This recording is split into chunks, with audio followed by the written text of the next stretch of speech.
Hello friends and greetings for the day. Welcome back to another tutorial on ISTQB Advanced Test Automation Engineer.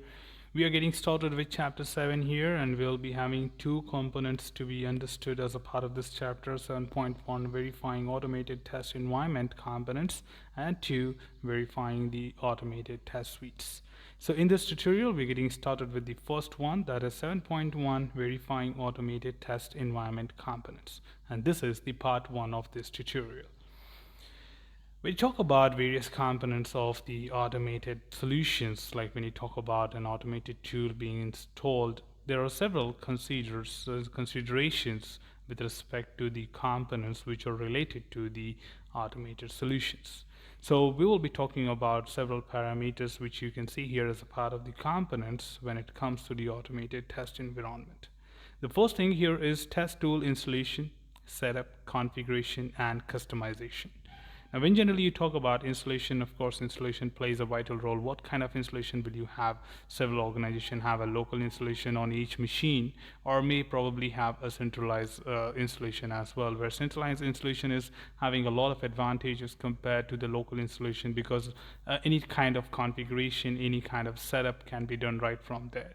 So having a consideration with respect to how your installation is going and what kind of setup, what kind of configuration, and what kind of customization is required for your test tool will be determined based on that. If you have a standalone installation, of course, the customization could be variant and can have different set of configurations being done on different machines. But when you talk about a centralized installation, probably can have different it can have the same configurations with respect to different user profiles as well. So we can generally talk a lot about it in detail, but we are limited to this to understand just that there are components which are related to it and we need to consider them.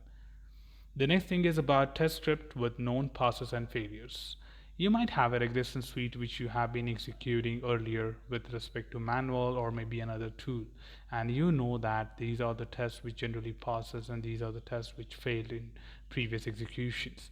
Now when you switch to a new automation tool, this is another component to consider, that the test which we were passing earlier must pass, and the one which we are failing or supposed to fail when you try a negative scenario or negative test data, it must fail, and we need to make sure that things work similar way when you come to the new automation tool.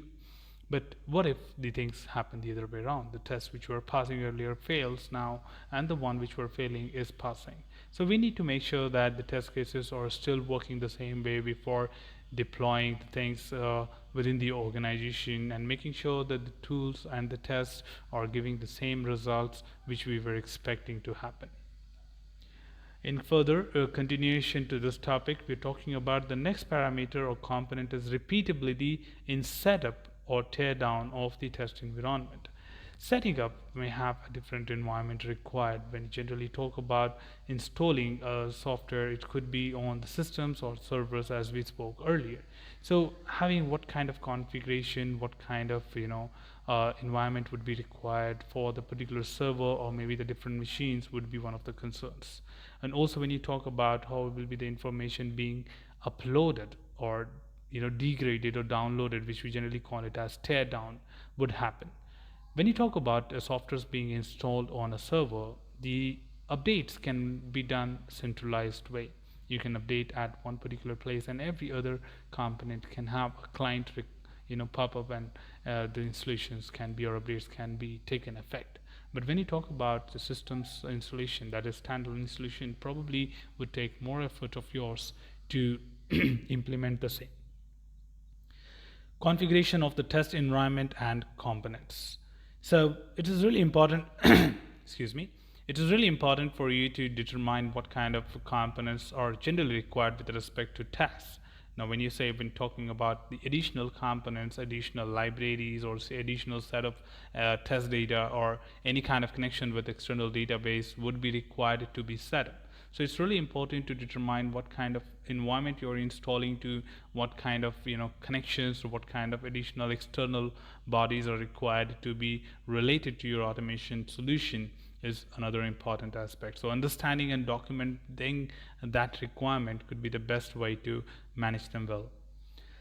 And another thing here is the connectivity against internal and external system failures. Interfaces is like once we generally install a test automation solution into an SUT environment, and prior to actually use of against an SUT, set of checks or preconditions would be administered to ensure that the connectivity to the internal and external system interfaces, etc., is available. You're making sure that the license check or having a kind of add-in or maybe a set of protocols which would be required at that point of time, or maybe connecting to the servers of the host to which you might be using for your automation solution must be checked as a part of precondition. So this is another component which need to be monitored or checked while going with the automation test tool solution. So that's all from this particular tutorial team. Keeping it simple, this is just the part 1. We would have some more components to be discussed in part 2. So stay tuned for that. Should you have anything else to be discussed, feel free to comment below. I'll be there to address your queries and answer them well. Till then, keep learning, keep exploring, and keep understanding the concepts. Thanks for watching the video team, and happy learning.